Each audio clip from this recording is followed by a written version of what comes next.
Hi, this is Char Willie from the JustAskChar Advice Channel. Join me and Classic Ruby for a radio segment called Keep the Beat. We broadcast every Wednesday night at 9:30 p.m.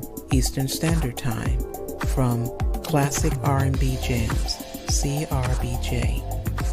We interact with the audience in the chat room where you'll have access to emojis, gifts, and the lively conversation. Press the icon that is a speaker, then press play radio. After a 15-second commercial, all the fun will begin.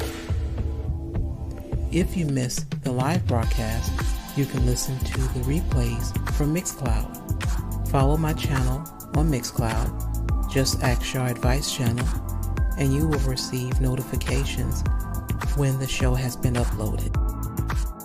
We hope to see you soon, and until then, enjoy this show.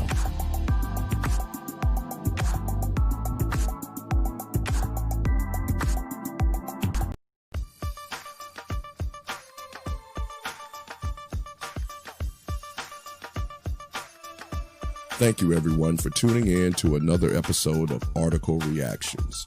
Some of the articles will be informative, some will be shocking, and some may just make you shake your head. We will be starting shortly.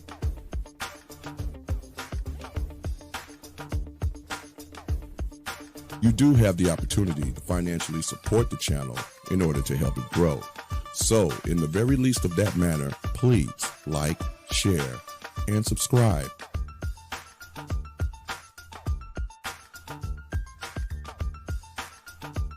Join Char Willie and Classic Ruby for their radio show, Keep the Beat. They broadcast every Wednesday night at 9:30 p.m. Eastern Standard Time on CRBJ, Classic R&B Jams. There are discussions of the songs, and that can take you back down memory lane. If you missed the live broadcast, no worries. Replays are uploaded on Mixcloud. So, follow JustAskChar Advice Channel on Mixcloud and you will receive the notification when these broadcasts are uploaded. So, thank you everyone for joining the show. We are about to get started.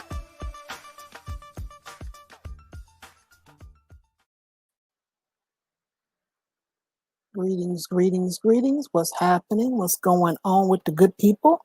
Thank you so much for tuning in today, giving me a little bit of your time. I appreciate it. I hope I don't disappoint because I have some articles, but I don't find them to be as exciting today.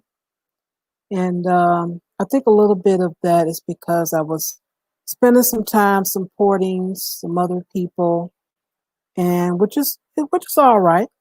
So I'm going to ramble a little bit today, just a little bit. There's a test I had taken that measures your emotional IQ. And I scored very high, but also in that test, it stated that I need to take a little time for myself. I need to invest a little bit for me. And I know that's true. I know that's true. I do know.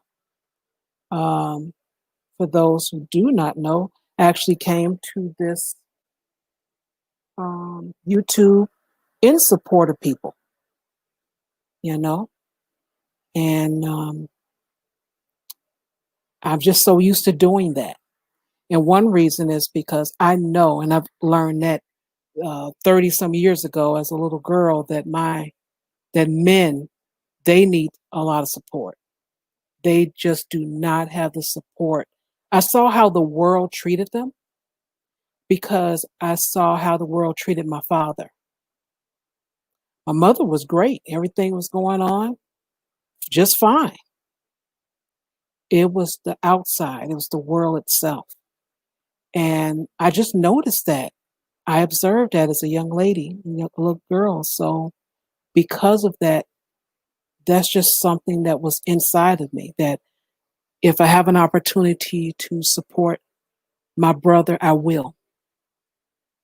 It has gotten me into some trouble because I do kind of extend myself a little bit much. So depends on how comfortable the guy was. It was, I got in a little bit of trouble because I really helped everyone. And so just imagine I did in my personal life where my guy's looking at me like, what's up? You over there with my cousin, and he looking at you a certain way. But I wasn't looking at any of those things. I just saw there was a need and I tried to, help. Um, so that's what's going on. It's just something that I do, you know. If I can clone myself, I would do that. I think that would work out. I'd be able to help everybody. I don't have to worry about any jealousy or anything. Because I really didn't think that men could be jealous because of your help, or you help other people. I didn't really think that was a thing. But um, that's what I was told. So I just wanted to ramble on that a little bit. I do need to spend a little bit more time for myself. I started a little bit and got a chance to get the commercials together. Hope you guys like it. Um, and that's my way of supporting other people because why? That's just what I do. I've been in the background for so long, for a good 5 years, I believe. And I came to the forefront because people stated that they wanted it. And I said, if I'm going to try it, I said, if I don't see the want or desire for it, I'm gone. Pull the plug. I don't believe in trying to force myself on anyone. I don't do it, off of YouTube. So I'm definitely not going to try to do it on YouTube. Here, watch me. Give me a like, give me a donation. Um, and those of you that saw that I really, I stepped up. I was honored to do the Neil sector for women. And it was wonderful. I was encouraged to do it. It was an honor. I did that, but I did not see the need because the people weren't. Well, it was a new channel. I get that, but there wasn't enough donation to keep it moving. And $25 a month is not much to ask. So I pulled that plug, and I would do the same thing for this if that's what the audience says. Like, we don't want to hear from you. Get out of here, lady. Then I'm like, okay, well, pull the plug.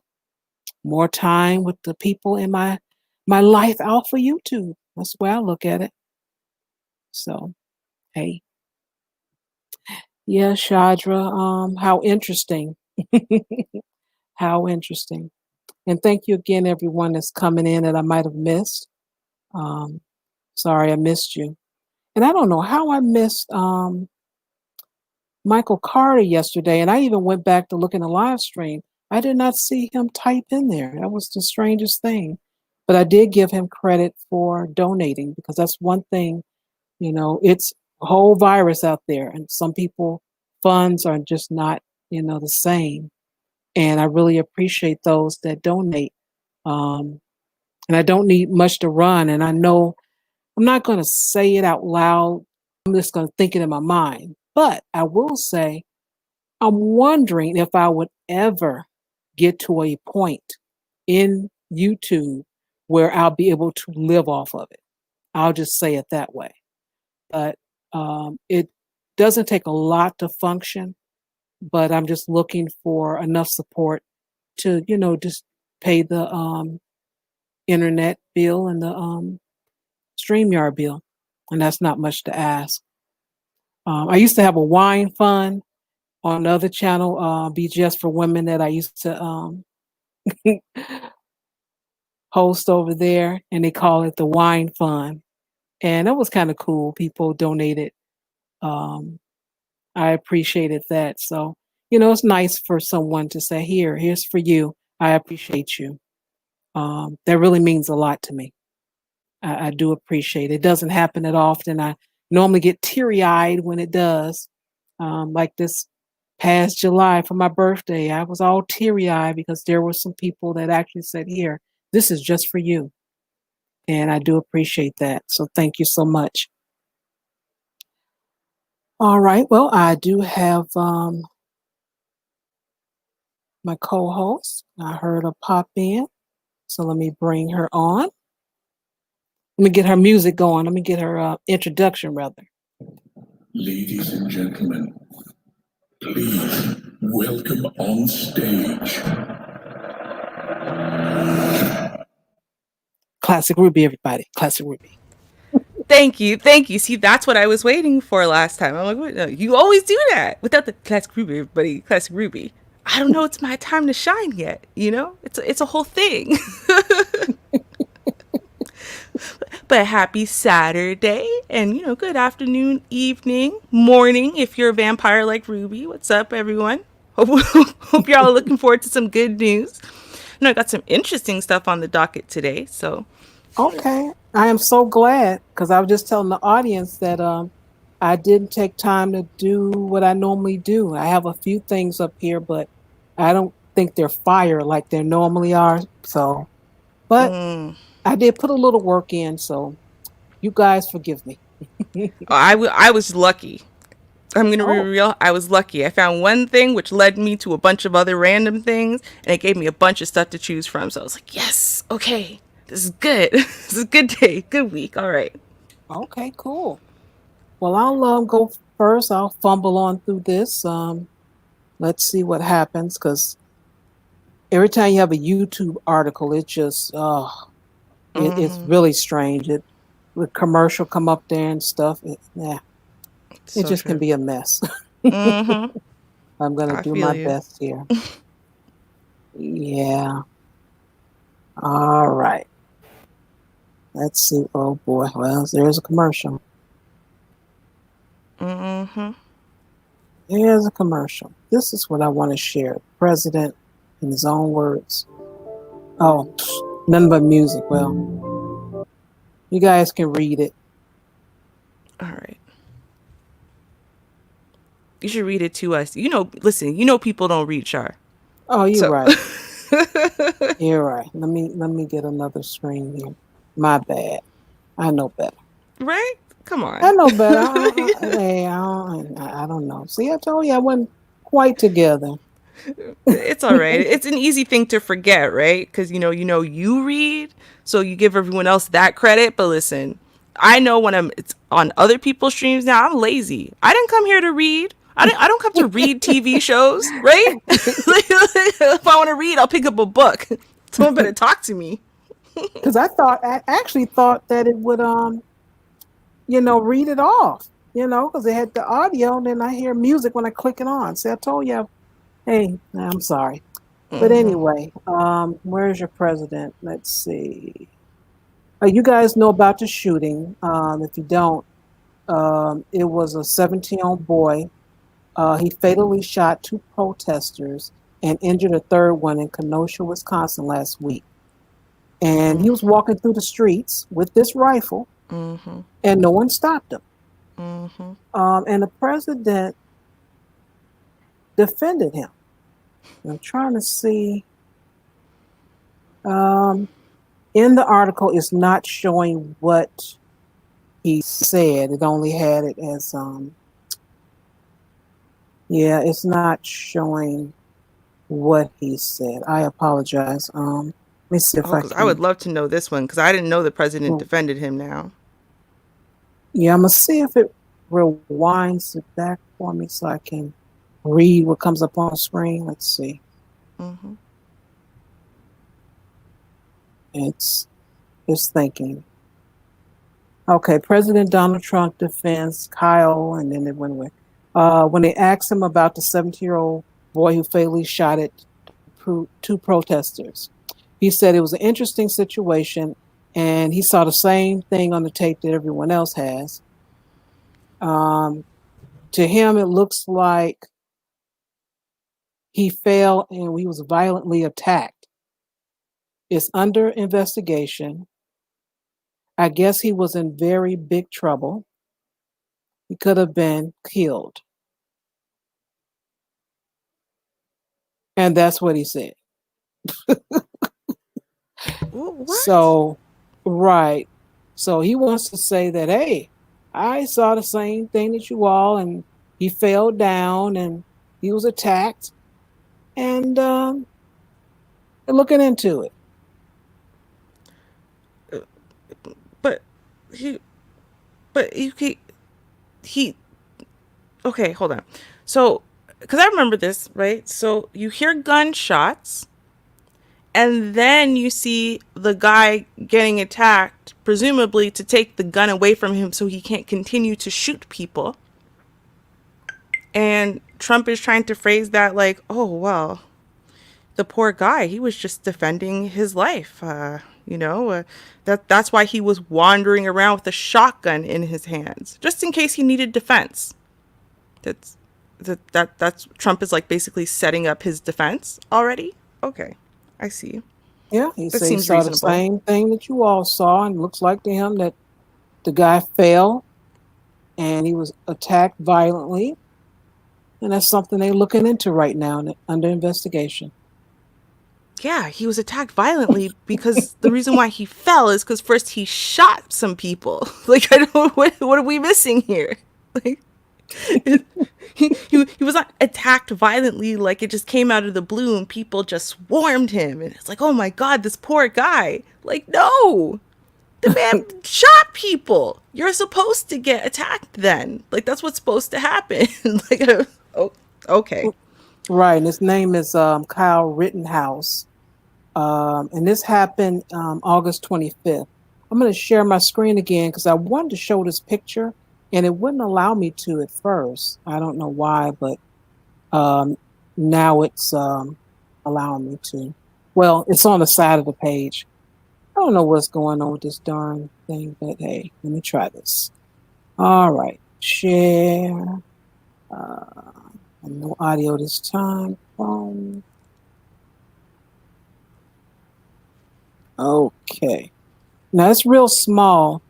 You guys see this? I wanted to show this where the guy is just right here holding a rifle next to an officer. He just blend right on in.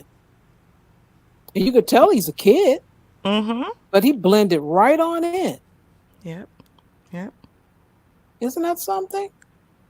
I just thought it was amazing. See, that's again when we talk about white privilege or implicit bias. This is what we're talking about when they see a white kid who's visibly childlike in the face walking around with a shotgun. Their brains, as they're scanning, don't see threat, don't see problem, don't see issue to stop and question. So they just go by him. You know there's been a shooting in the area. You know it's by some white kid.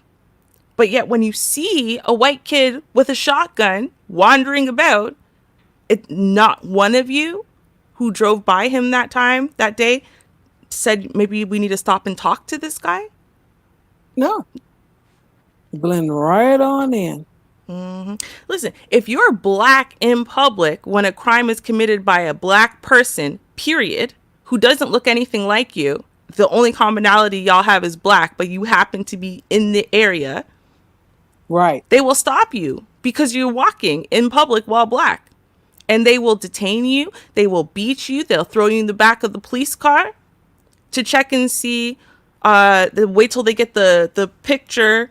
And even though the description said dreads, light skin, hazel eyes, and 5'7", and you're a 6'2" dark skinned black man, clean shaven, right? They're not sure it's you, right? I don't even know if they give you that much information. I think it just say black man. They're like, oh, we got him. Right. Well, that's what I'm saying. They do because I've seen a couple of these cases where men are starting to speak out about it. So the description, the suspect description, is more detailed than black male between 20 and 40, right? It will tell you stuff about scars, about if they're light complected or dark complected. It will tell you if you're clean shaven, if you've got dreads, if you've got braids, cornrows. They will actually put that information in the bolo. But the cops don't care because you are already guilty if you're black, period. So that's enough for them. If you are black in public, what they see is threat. What they see is wrongdoing. What they see is criminal. What they see is guilty. So even though you don't fit the description at all, because there's more details than just black male on that Right. bolo, right? You are already a threat. You must be stopped and investigated. But the white kid who fits the bolo perfectly, including having the very visible shotgun he's walking down the street with, thinking they're about to, like you could kind of see in his body language, he thought they were coming for him. He was ready, like he's ready to surrender now and everything, and then they just kept going. So he went, oh, okay, I guess I'll go home then, because all the cops just drove by me. So I guess I'll go home. Like, just think about how messed up that is. That kid could have left with that shotgun, went somewhere else, and just started just massacring. And how many cops drove by him? Well, he was very visible, totally fitting the description. But they didn't see threat. Yeah. It's unfortunate. Unfortunate doesn't even cover it anymore. This is ridiculous. And if they don't start, and this is where I'll keep going back to, and I understand that we got people up in the streets disagreeing and saying it's not a training issue. Of course it's a training issue, right? We have to realize that whether it's from the media, from families, whatever, people are being conditioned and trained almost from birth to think certain things about certain individuals based solely on the color of their skin. And police need to literally be trained out of that. And I'm giving them credit here because, are there some shady ones and some corrupt ones and some racist ones who are just, listen, they hate black people. They're going to shoot on sight and use it as an excuse. Absolutely. But I do think there are good cops out there. But when you're in a high risk situation, guns are going to be aimed at you. There's danger to yourself, to the possible public, so on and so forth. You're going to fall back on instinct. And we need to realize that these instincts are not, oh, well, now you're a cop, so automatically you have all these great instincts. Like, no, your instincts are trained over the course of life. So that training needs to be fixed before you're allowed to go on the streets with a gun, both in class.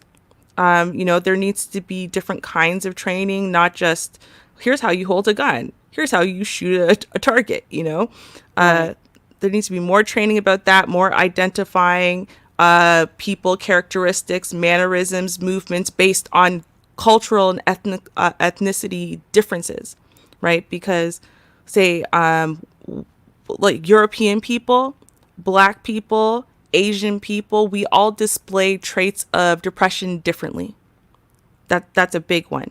So what you might see as a threat from a black man might just really be him telling you how depressed he is. Whereas in, a white guy doing that thing, no, that's him being a threat. That's why you think it's a threat, because that's what you're used to. But no, black men are different. Asian men are different. They need to be trained differently, and it needs to be more comprehensive. And then it needs to continue once they hit the street, and then it needs to be regularly updated. Like, we're seeing it. This is crazy. Yeah. So true. So tired of people. Well, let's watch something a little magical. I say magical here because I remember as a kid, I actually wanted this to happen to me. I did. I remember. I know that's going to sound weird. It's like you wanted something from the news to happen to you. I really did. So I'm going to show you. Apparently, it's not as fun in reality as it was in my head. So there was this kite festival in Taiwan. I'm going to show y'all what happened here. And watch the video. Now, as you can see, there's this kite flying. And oh, look, there's a little girl attached to the kite. Oh, no. Whoa. Right? What the world? I know. I'm terrible for laughing. No, isn't A that crazy? whole human being in the air like that. What Right? the world? Now, I remember seeing this in cartoons and stuff like that, right? And I so wanted this to happen. I thought it would be so Whoa. cool, you know? Attach yourself to a kite, you get to fly in the air. It's going to be cool.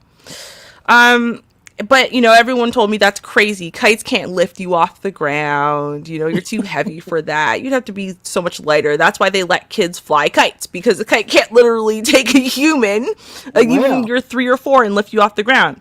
Well, this little girl from Taiwan, who's 3 years old, is proving that wrong. So, Right. look at that. Isn't that crazy? The world? I know, right? Now she was in the sky for about it wasn't that long. It was under a minute, for sure. She was up more than 100 feet in the air, and I mean, everyone was a little bit horrified and terrified. But she did end up hitting the ground again, and she wasn't really injured. Now, you know, they only identified her by her first name, Lynn, and you know, they said she only had like some minor cuts. You know, nothing broken, nothing injured otherwise, so she was okay. Okay. Other than probably developing a lifelong phobia of kites. But basically what happened was, so this was entirely all accidental. As the kite was about to go up into the air, basically, with all of the wind activity, the end of the tail of the kite wrapped around her waist, basically. Oh. Yes. So it wasn't like someone tied the kite to her and said, okay, now you can fly it or whatever. It was entirely accidentally. They didn't expect it to happen. And suddenly this kid was just flying. That is incredible. Right? Wow. And I mean, their a kites are whole clearly human different than being. ours. A whole human being. Now clearly their kites, see, look. Whee! Now, if you saw that whole setup there, right? So they didn't Right. tie it onto her. Like the tail was free, but as it was whipping around, right before it let go, it just wrapped around her and whoosh, off she went. Like, Do you want to ride on tail of this kite? right? Wow. It seems like something that like only happens in fantasies. Obviously, their kites are different than ours. Ours are like this cheap plastic crap that really probably couldn't lift you off the ground. But theirs are like fabric, right? So obviously, that's the major difference in this story. I just can't. Like, I know the family was terrified. The whole crowd was terrified. I'm sure the kid was terrified. But I'm laughing because, like, it's still in my mind. Like, I wouldn't mind doing that. I think that would be so cool. Just like go flying with the kite. Okay. Magic is real, guys. It is. Okay. I see. All right. Yes. So, like I said, you know, something a little magical to take us off of all the sad stuff. But I mean, I guess that's the thing, right? I mean, she wasn't hurt at the end of the day. You know, no major injuries other than a little bit of fear, which I don't know. Maybe she was sitting there going, again, you know, the way kids do. I remember doing that once. My mom hit a patch of black ice, so our car spun out like wildly while we were driving in very, very busy traffic. And then we hit a snowbank. And I went, the first thing I did was go, again, right? And my mom, I remember her turning to me and going, no, really? She was so horrified. But, you know, kids don't understand the risk they're under necessarily. So it's fun Right. as long as you don't get hurt again. So I don't know. Maybe one day they'll have her come and talk on the news and tell us about her ordeal and how she felt about it. We'll see. Okay. Dang. Okay. Yeah. All right. Now my next one is a little sad, but I'll get the sad one out the way. Okay. Share screen. I don't think there's any audio, but I'll pull it up anyway. All right. Okay. College professor dies teaching online class after week-long battle with COVID-19. Now, she had been having some issues for a month, and she just kept on working. And I guess, it didn't seem that bad or whatever. And she just kept on working. Now she's in Argentina, Mm. and and she's 46 years old, and she was teaching a class through Zoom, and the students had asked, give them her address, but they saw her in distress, and she wasn't able to. All she was able to say is, "I can't." And I'm Mm. assuming it's the word "breathe" would have been the, next word. Right. And yeah, I just think it's so sad. She leaves behind a young daughter and a husband, which happens to be a doctor. Oh And no. we do what we can, but I'm thinking, I know she might have felt okay, or maybe she just pushed through. There's no information on that. She might have just pushed through and just went on to teach because that's an income. Right. Because I would tell you, a lot of doctors, well, I think people know now, but we used to strive to be a doctor. That was a thing in the 70s and 80s and all of that. And it is a demand for it. But with these student loans, you could be paying until the day you retire Mm-hmm. with these student loans. So it's not profitable anymore, but, it's still a good profession. And I'm thinking, if they were in their 40s, even though late 40s, there were still some student loans to be paid. Yep. So I'm thinking, she just kept on working. She's like, okay, well, I'm going to work at home and keep on working. And, unfortunately, she died. Yeah. And I'm like, wow. Um, and even though it's a sad story, I just wanted to bring up the fact of, how this has changed everyone, as far as the kids and they're at home learning. They do plan in Chicago anyway, in the month of November, to bring some of the students back Mm. and see how that work out, And I have I walked past a school. Was it Friday? Let me see. Yesterday was Friday, so might have been Thursday. I think it was. Right. And I saw on the sidewalk where they just put the little stickers there saying "Stand here." So they were pacing them, had them spaced out 6 feet apart. So I'm like, oh, you know what? They're getting ready. They Mm-hmm. are getting ready. And in Chicago, it's important for students to be inside the building so they can get their funds.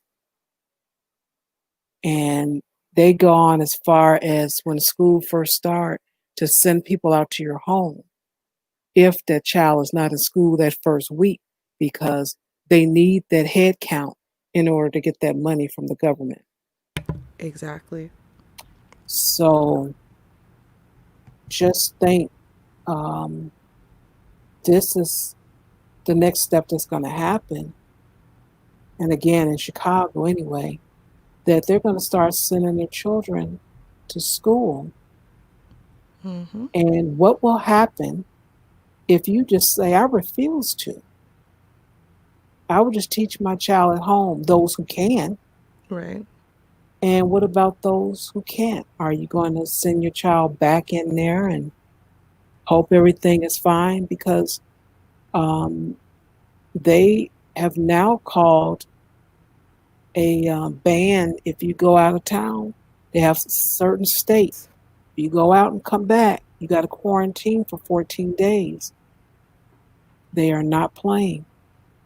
Mm-hmm. So those things came to my mind when I read the story about this woman.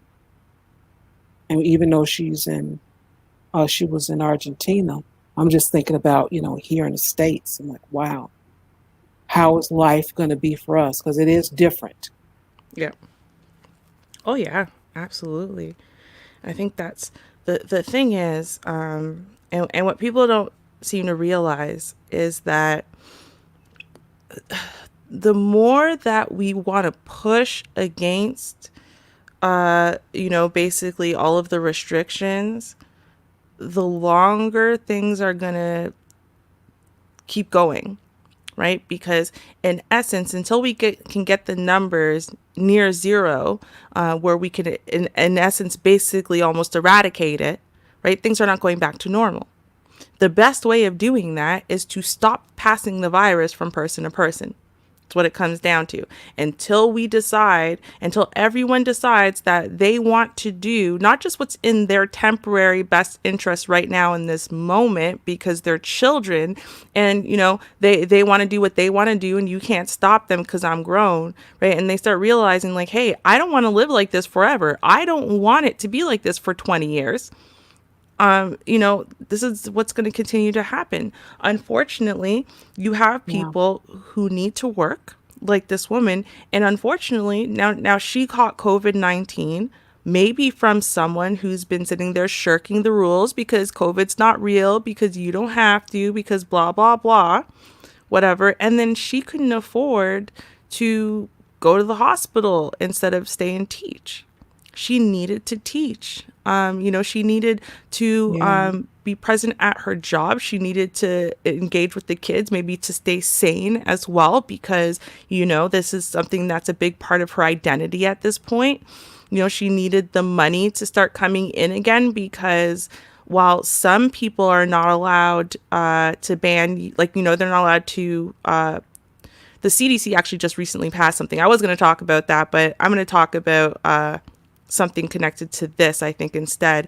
But they just passed something where basically across the US, if you apply to them and say, the reason why I can't pay my bills is because I lost my job due to COVID-19, and you have proof of that, it doesn't matter what state you're in, the CDC will stop any proceedings to kick you out of your home. They're not allowed to, because basically homelessness is going to be the number one driver of spreading this virus and keeping it alive. So they're not going to Yeah. allow it to happen, basically. So you can prove that your only options are either living where you're living now or homelessness. The CDC will step in. Above whatever your state thinks it's doing, the CDC will step in. So I mean, this is really important, and I think we're going to see a lot of stories like this, because what they want to do is all these people who are really tired of being restricted. We're all tired of being restricted. But the worst thing you can Yeah. do is do what you're doing, which is to say, well, I'm tired of being restricted, so I refuse to be anymore. I'm going to shirk all these laws. I'm going to shirk all these restrictions because you're just spreading it. That's it. That's what it comes down to. Even if you don't believe in it, you don't have to believe what's in front of your eyes, but just wear the stupid mask.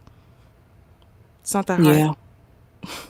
Yeah. And I understand when it first started, it was something you couldn't see, you can't fathom this being true. I understand that because I scratched my head. I was trying to figure it out. I'm like, this doesn't make any sense. It doesn't compute. And as time went on, I started seeing what's going on. And it finally started affecting some people I knew. I'm like, oh boy. It really didn't take that long to know that it was actually something that was real, but it did take a little while. And it is a serious thing.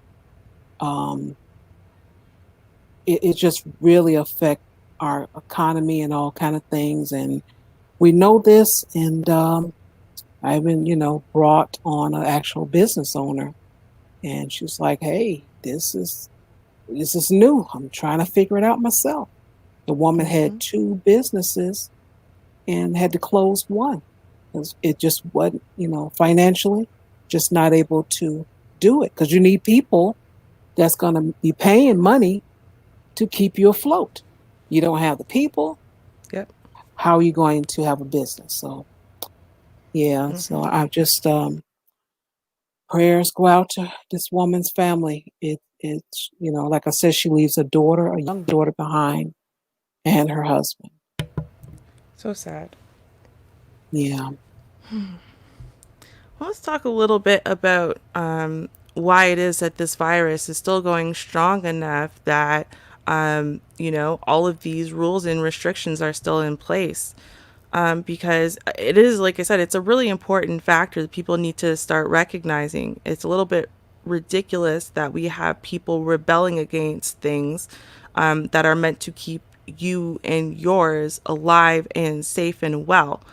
But this is what we do. So now Yes. we'll talk a little bit about prohibition and the speakeasy gym. Yes, I did say that. Speakeasy gyms. And I'm sure this is just one of many, many speakeasy things that we've got going on, especially in the Western world, because we don't like to be told no, because again, like I said, we're grown children. But as Jeffrey Miron, an economist at Harvard University who studied prohibitions all over the world for 30 years, has said, prohibitions don't eliminate things, they drive them underground. And so, according to an NPR report, secret gyms that shirk the pandemic quarantine rules are showing up all over the country. They serve a clientele that puts more weight on pumping iron than on protecting health. So, for example, there is a story. This is how one was discovered. It's a story of Evelyn, an immigration lawyer in San Francisco. She was on her way to attend a meeting at a foreign consulate when the security guards told her she couldn't bring her backpack into the building. Pressed for time, Evelyn went looking for a place to leave her bag. She noticed a gym, which had its roll-down metal barrier in front of the door slightly ajar. She crawled into the gym and found a group of people working out. At the sight of the woman in a business suit, they all fell dead silent. When Evelyn explained that she was just looking for a place to stash her bag for an hour or two, everybody relaxed. She noted her surprise that the gym was open, given that California had officially ordered them to close. The answer she got surprised her. Oh, we're not open. It's like, Okay. okay. So basically what's happening is that even though, and these are smaller gyms. So let's take note, first of all, these aren't like the big chains. These are normally smaller gyms where, everyone kind of knows everybody. Some people actually do know the owner and know other people who attend the gym. And so what ended up happening is once the order was put out that the gyms were closed, the owner texted the people that they know are members and have numbers to and said, hey, so officially we're not open, but we're open and you're welcome to come, basically. And so people show up to these gyms and, nobody's wearing masks. No one's keeping, social distancing parameters, not staying apart from each other at all. So spotting each other, doing whatever, not wearing masks, not sanitizing things any more than they would regularly do to just, wipe the sweat off the bench or whatnot. So, and these have been open since the start of the pandemic, to be clear. So Mm. and what ends up happening, of course, is that COVID-19 has been linked to many of these speakeasy gyms. It's not being publicized because what they're not trying to do is encourage more people to say, oh, speakeasy gym? I didn't know we could do that and you could get away with it. Cool, I want to do it too. But it's being traced back to these gyms if someone rats, but a lot of times people won't, right? Because Okay. they're happy that space was open for them. They're thinking, oh, this is just a cold. I'll get over it in a week or two, and then I can go back to working out, right? So they're not looking to say, oh, I did catch COVID-19 after all, and I don't feel well. Hey, maybe this wasn't a good idea. They're not doing that for the most part. For the most part, unless someone gets deathly ill, they're not reporting that they were going to these secret speakeasy gyms.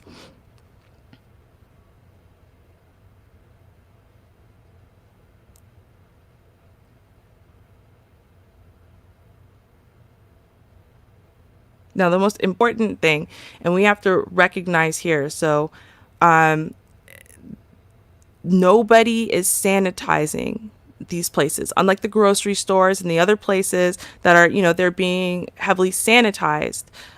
They are being, there's a whole bunch of different conditions in place for the people who work there, for the customers who are coming in. So while they're not guaranteed 100%, it's as close as can be. A lot of these gym spaces we're talking about aren't even well ventilated in and of itself. So you're breathing in a lot of recycled air, period. It's unlike the grocery stores, which have heavily recycled air. Unfortunately, like I said, this is not the only kind of speakeasy we got going on currently. And so what's going to happen is the more that people rebel and resist, right, the more speakeasy underground type things are going to open, because people are tired of having to sit inside their homes.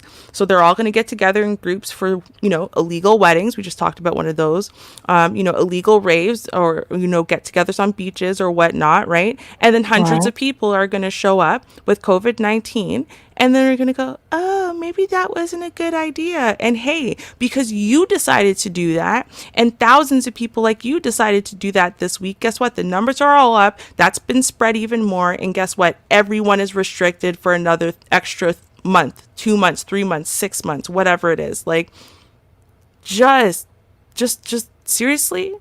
Like, are you 3? Your impulse control is that bad? It's that bad. Right? You can't just use like a workout video at home, for real?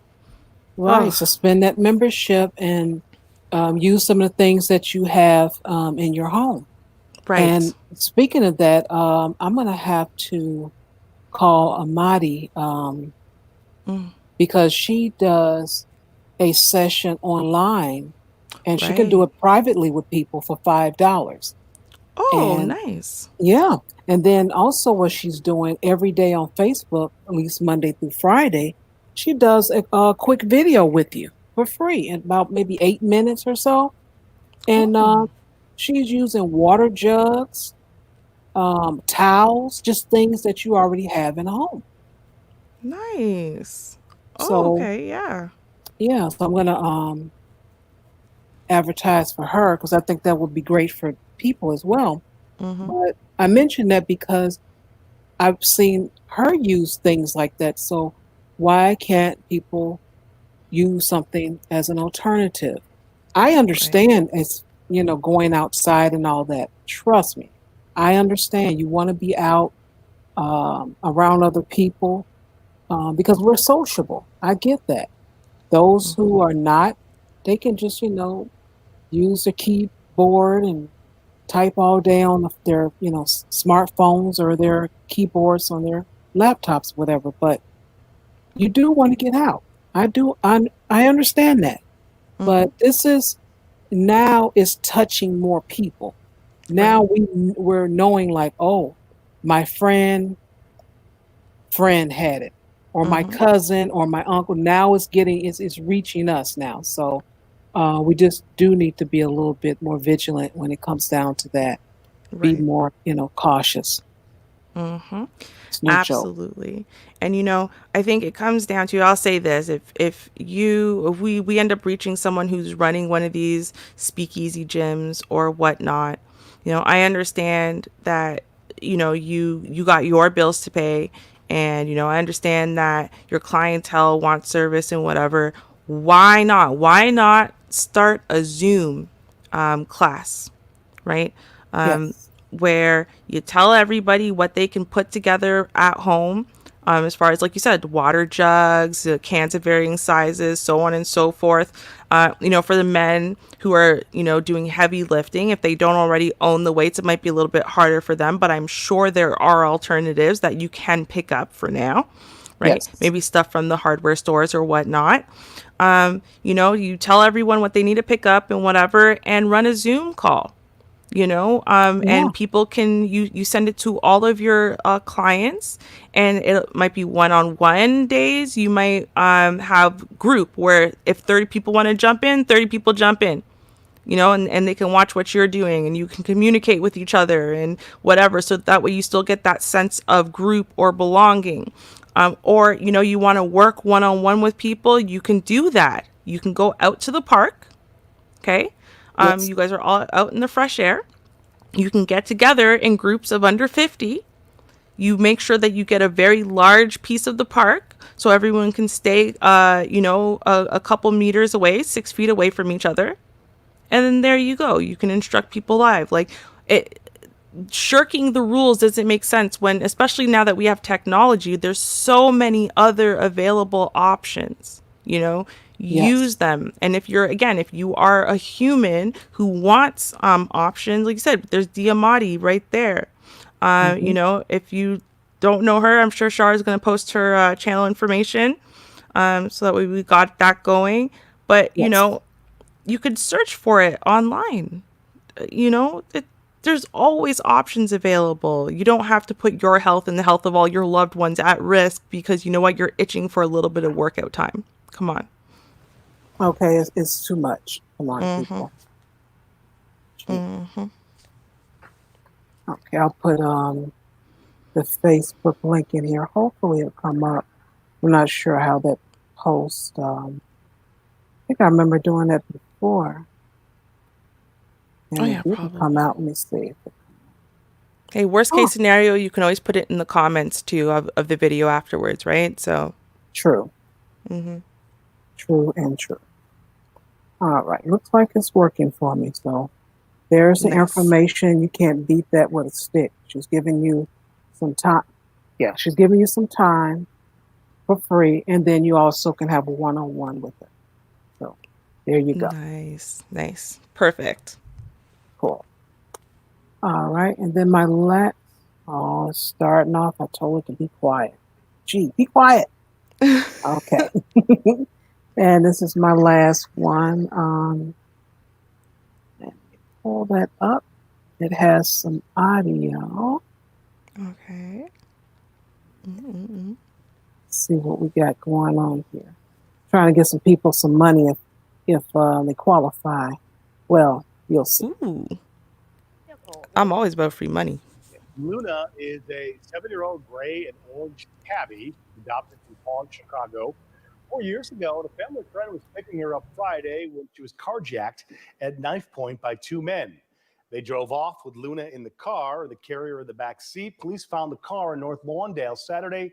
No sign of Luna and the carrier, gone as well. Pause.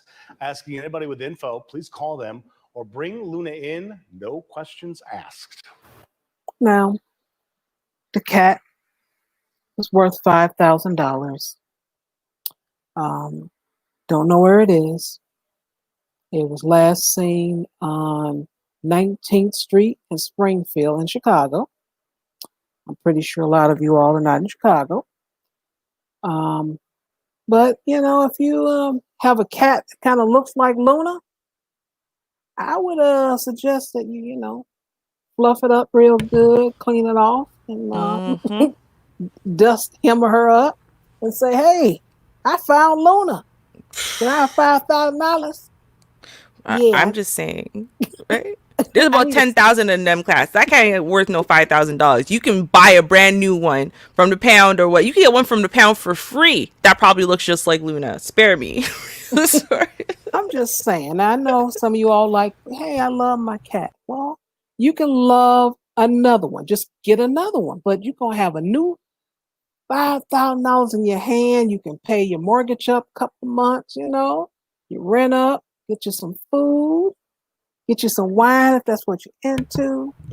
I'm just saying, you Right? know, now that this cat's supposed to be chipped.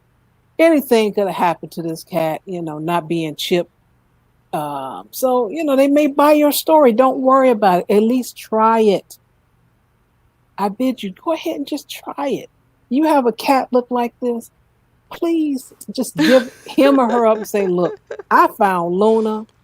I need this $5,000.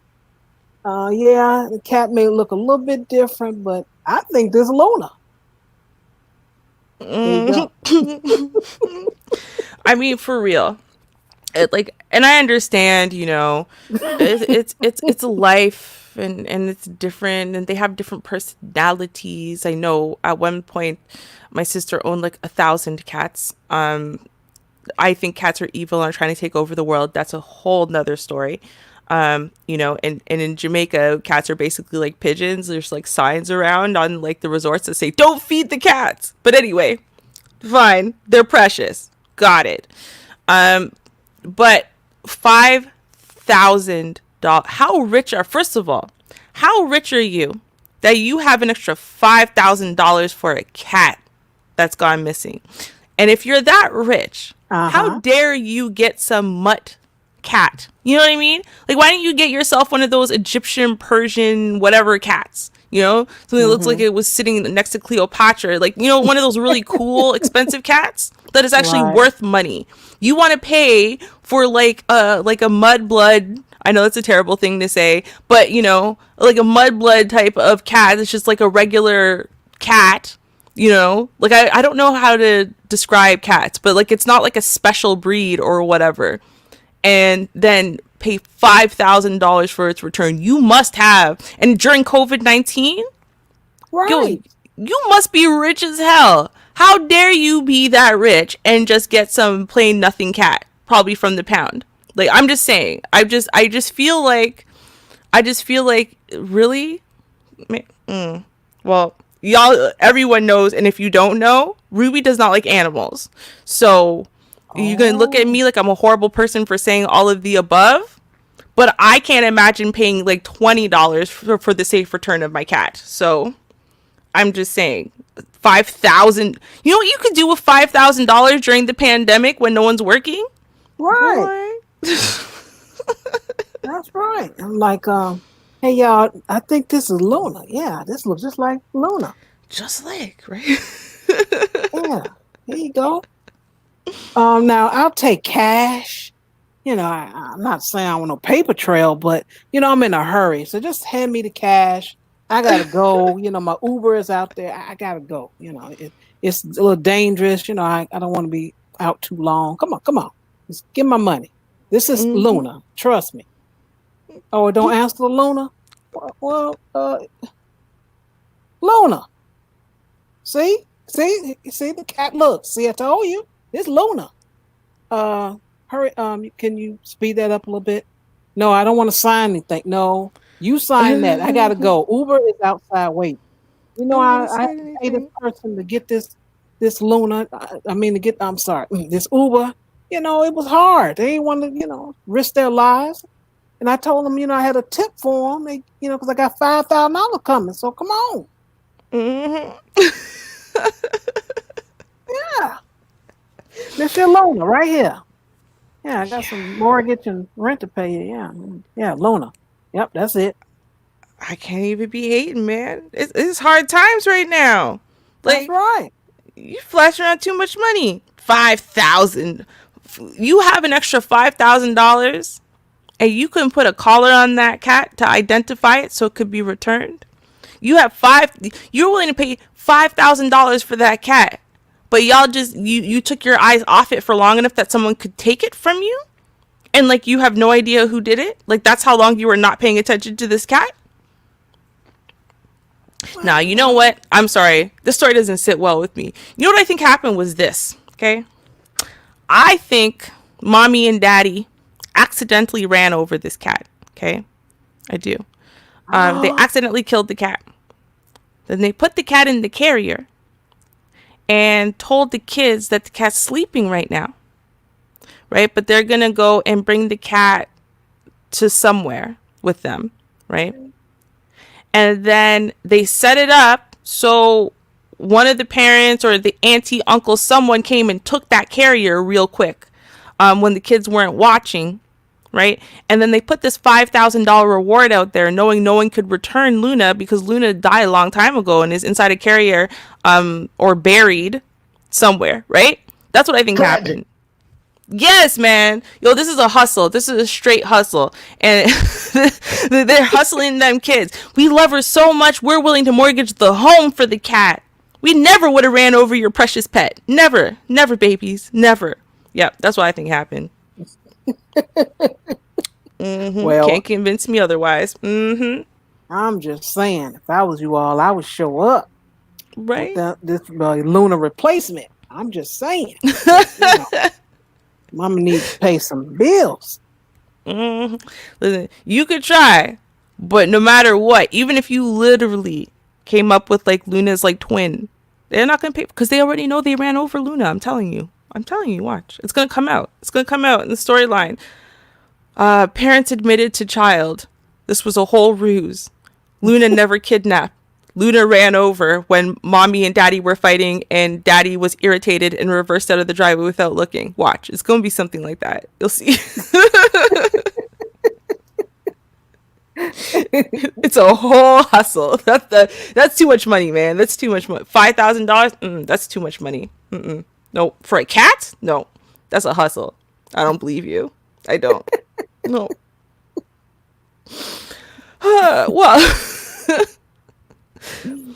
Well, last on our list, we have something absolutely horrifying. Yes, I did say horrifying. That's what Horrified you said, me. y'all. And I wanted to share it with y'all because if I'm horrified, I feel it's only right that you should be horrified too.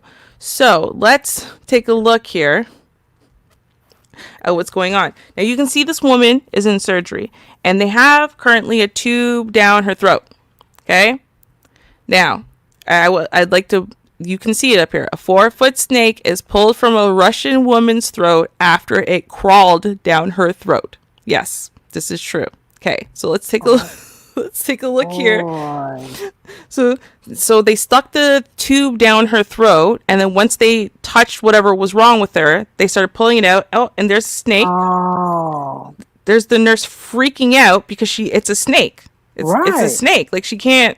There's a snake head. It's a snake. Like she didn't know what it was until the very end, and then it popped out, and that was a snake. Wow. I wonder did they have any music playing? Hey.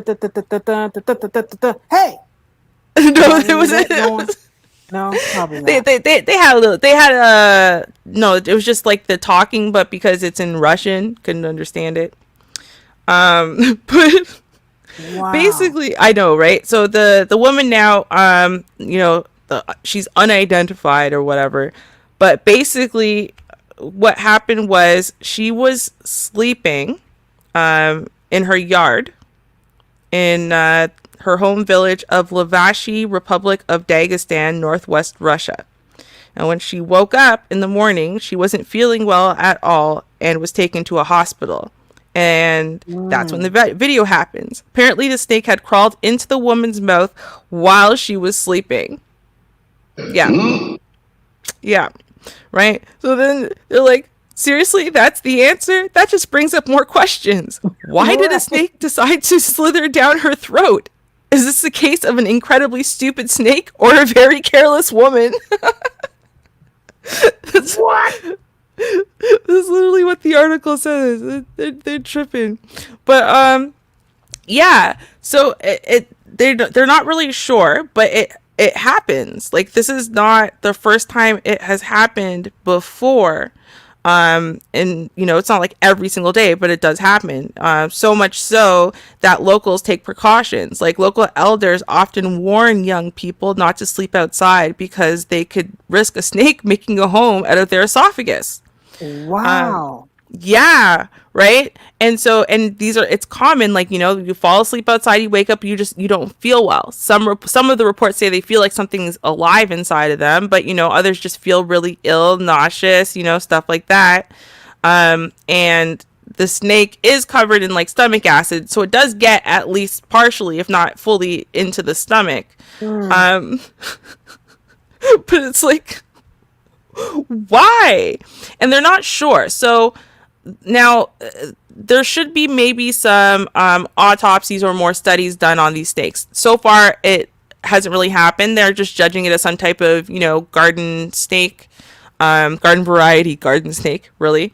But they're starting to speculate maybe this is some type of parasitic snake. So you have parasites that will make a home inside of other bodies. Right. Maybe this is a snake that has parasite tendencies, so it likes to make, a home inside of bodies. Like maybe maybe if you cut open other animals inside of the region, maybe they've made homes inside of elephants or lions or wolves or whatnot. Like maybe this is just the way they live. Yeah, right? They live inside your stomach for a little bit, get some food, and when they're nice and full, then one day when you're sleeping or you're really sick, finally they crawl out of you and go find a home somewhere else. Maybe that's what it is. I don't know. Woo. Yep. So, in conclusion, you're ever in Russia, don't fall asleep outside. I wouldn't even fall asleep inside. And if I did, I would make sure I'm wearing a COVID mask. I'm just going to be real, like ever. Like I don't even want to fall asleep inside of my house now after seeing this. Because what if I've always been scared of stuff like that. I've always thought stuff like that. Like, what if while I'm sleeping, my mouth is open and something crawls into my mouth, into my throat, down into my stomach, up my nose, into my brain? I always have thought creepy things like that. So to see that this really happens to this poor woman, and that to know it wasn't a 1 in a million chance, like, no, this happens. Well, it's not rare. That's why we knew how to deal with it. Like, no, no. 4 feet. 4 feet of snake crawled up into this woman, settled in her stomach, and the worst part is it didn't wake her up, which is the terrifying part to me. Like, why didn't she wake up feeling like she was choking or like nothing like that? Like at all. There's no gag reflex, no nothing was triggered. And that's what leads me to believe this is probably some type of snake that literally, it's different. It's not a garden snake. It's not a, regular boa constrictor. It's some variety of snake that's parasitic in nature. So it has some type of covering on it, some type of, something that makes it able to enter down through an organism's esophagus without triggering mechanisms that would wake you up and make you be like, no, get out, So. Right. Yeah. Yeah. So there you go. That's a great note to leave you guys with. Happy sleeping tonight. Bet y'all are going to go out, have a couple drinks or drink at home and whatever. Better not fall asleep outside. Ruby warned you. Gee, I know they have drinks with the worm in there, but this has gone too far. Right? Like, I remember for years, I slept with cotton in my ears after I saw a case on one of those medical shows of a woman who fell asleep in her car and woke up and she kept hearing a helicopter noise and she was like hysterical. They finally get her into the hospital and it's because a roach flew into her ear. Right? And then couldn't get itself back out. And then because it was scared and trapped, then it started biting at her eardrum, which is why she started screaming and was hysterical. It's this insane pain, this helicopter sound. From the time I heard about that, man, every day, cotton in my ears. Because, like, they're not supposed to come inside of you. You know what I mean? That's not okay. I know how that just sounded. It sounded really weird. But, Yeah. Only one caught that was done teasing, but continue. I know, right? I called myself out first, so lessen the blow. Like I'm just saying, y'all, it's just a little paranoia to leave you with for the weekend. Yeah, and enjoy. Sleep with one eye open. Happy holidays. Right? Happy Labor Day, y'all. Snake appetite. Yeah. Woo! That's too much for me. I know. Like I said, I was horrified and I didn't feel like I should be alone with it. So I decided to share it with all of my closest friends. Thanks, guys. Yep. Now we can be scared together. The way friends should be. Yep.